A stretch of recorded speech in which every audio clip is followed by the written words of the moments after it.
ఉదయమే 5:30-6 గంటల ప్రాంతంలో ఒక విషాదకరమైనటువంటి వార్త వినడం చాలా బాధ అనిపించింది.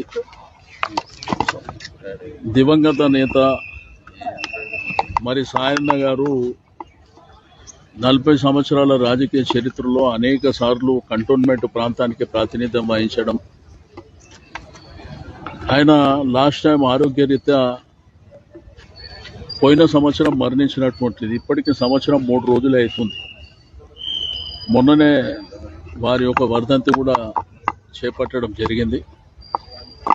బట్ ఆ రోజుల్లో ఉన్న పరిస్థితుల్లో మరి మా పార్టీ అధ్యక్షుల వారు కేసీఆర్ గారు వారి కుటుంబానికి టికెట్ ఇవ్వాలన్నటువంటి ఉద్దేశంతోనే అమ్మాయికి టికెట్ ఇవ్వడం, అమ్మాయి కూడా మంచి మెజారిటీతో గెలవడం, అంటే కంటోన్మెంట్ ప్రజలు ఆ కుటుంబాన్ని, అక్కడ ఉన్నటువంటి కార్యకర్తలు ఆ కుటుంబాన్ని ఏ విధంగా గౌరవిస్తారో మనం చూసినాం.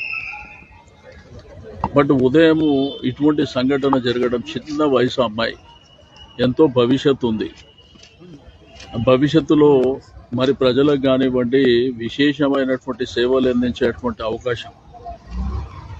బట్ పొద్దున యాక్సిడెంట్లో మరణించిందని చెప్పి ఫోన్ రావడం, ఆ తర్వాత టీవీలు చూస్తే ఆ టీవీలలో కూడా ఆ జరిగిన యాక్సిడెంట్ విజువల్స్ చూపించడం మా అందరికీ చాలా బాధాకరమైనటువంటిదే కాకుండా చాలా విషాదకరమైనటువంటిది. ఇటువంటి సంఘటన జరుగుతుందని చెప్పి మనం ఎవరం కూడా ఊహించినటువంటిది కాదు. బట్ విధిని మనం ఏం చేయలేం కాబట్టి మరి జరిగిన సంఘటన పట్ల మరి ఆ కుటుంబానికి మనము ధైర్యాన్ని ఇవ్వవలసినటువంటి అవసరం ఉన్నది. ఆ భగవంతుడు ఆ కుటుంబానికి అన్ని విధాలుగా ధైర్యాన్ని ప్రసాదించాలని కోరుకుంటూ